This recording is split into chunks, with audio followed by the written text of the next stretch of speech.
ನೋಡ್ತಾ ಇದ್ದೀರಾ, ಇಷ್ಟು ಚಿಕ್ಕ ಚಿಕ್ಕ ಕೆಂಪು ಇರುವೆಗಳು ಸಾಲಾಗಿ ಹೋಗ್ತಿವೆ. ನನಗೊಂದು ಅನುಮಾನ ಬಂತು, ಅವರು ಎಲ್ಲಿಗೆ ಹೋಗ್ತಿದ್ದಾರೆ. ಒಂದು ಇರುವೆಯನ್ನು ಕೇಳಿದೆ, ಓಯ್, ಎಲ್ಲಿಗೆ ಇಷ್ಟು ಅರ್ಜೆಂಟಾಗಿ ಹೋಗ್ತಾ ಇದ್ದೀರಾ?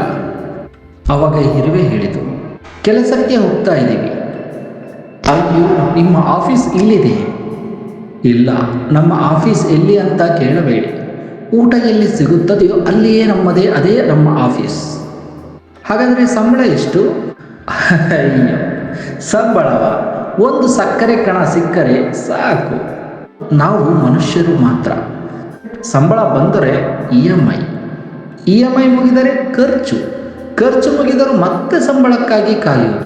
ಆದರೆ ಈ ಚಿಕ್ಕ ಇರುವೆಗಳು, ಇವರಿಗೆ ಒಂದೇ ಒಂದು ಗುರಿ, ಒಟ್ಟಾಗಿ ಕೆಲಸ ಮಾಡೋದು ಅಷ್ಟೇ. ಇಲ್ಲಿ ಒಂದು ವಿಷಯ ಗಮನಿಸಿ, ಒಂದು ಇರುವೆ ಒಂಟಿಯಾಗಿ ಹೋದರೂ ಅದರ ಹಿಂದೆ ಇನ್ನೊಂದು ಇರುವೆ ಇರುತ್ತೆ. ಮುಂದೆ ಹೋಗುವ ಇರುವೆ ದಾರಿ ತೋರಿಸುತ್ತೆ, ಹಿಂದೆ ಬರುವ ಇರುವೆ ಅದೇ ದಾರಿಯನ್ನು ಅನುಸರಿಸುತ್ತದೆ. ಯಾರು ನಾನೇ ಬಾಸ್ ಅಂತಲೂ ಜಗಳವಾಡಲ್ಲ. ಇನ್ನು ನನ್ನ ಕೆಲಸ ದೊಡ್ಡದು, ನಿನ್ನ ಕೆಲಸ ಚಿಕ್ಕದು ಅಂತ ಹೇಳಿಕೊಳ್ಳಲ್ಲ. ಚಿಕ್ಕ ಜೀವಿ ಆದರೂ ಟೀಮ್ ವರ್ಕ್ ಮಾತ್ರ ದೊಡ್ಡದು. ನಮ್ಮ ಜೀವನದಲ್ಲೂ ಇದೇ ಇರಬೇಕು.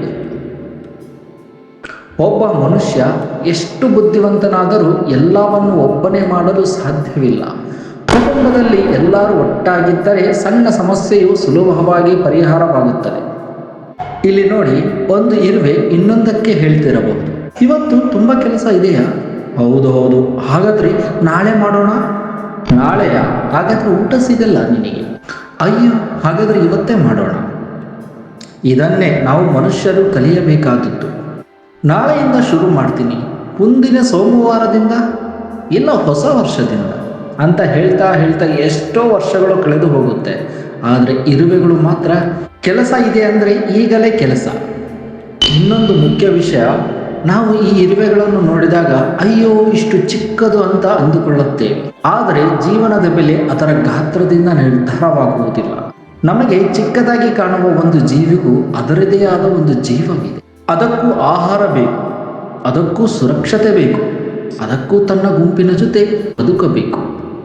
ಆದ್ದರಿಂದ ಕಾರಣವಿಲ್ಲದೆ ಇರುವೆ, ಹುಳು, ಚಿಟ್ಟೆ, ಹಕ್ಕಿ ಯಾವ ಜೀವಿಗೂ ನಾವು ನೋವು ಕೊಡಬೇಡಿ. ನಾವು ದೊಡ್ಡವರು ಅಂತ ಹೆಮ್ಮೆ ಪಡ್ತೀವಿ, ಆದರೆ ಕೆಲವೊಮ್ಮೆ ನಮ್ಮ ಕಾಲಿನ ಕೆಳಗೆ ಓಡಾಡುವ ಈ ಚಿಕ್ಕ ಇರುವೆ ಕೂಡ ನಮಗಿಂತ ದೊಡ್ಡ ಪಾಠವನ್ನೇ ಕಲಿಸುತ್ತದೆ. ಗಾತ್ರ ಚಿಕ್ಕದಾದರೂ ಗುರಿ ದೊಡ್ಡದಾಗಿರಲಿ, ಜೀವ ಚಿಕ್ಕದಾಗಿದ್ದರೂ ಅದರ ಬೆಲೆ ದೊಡ್ಡದಾಗಿರಲಿ. ಈ ಚಿಕ್ಕ ಜೀವಿಗೂ ಒಂದು ಬದುಕುವ ಹಕ್ಕಿದೆ. ಜೀವನವನ್ನು ಪ್ರೀತಿಸಿ ಜೀವಕ್ಕೆ ಧ್ವನಿಯಾಗಿ.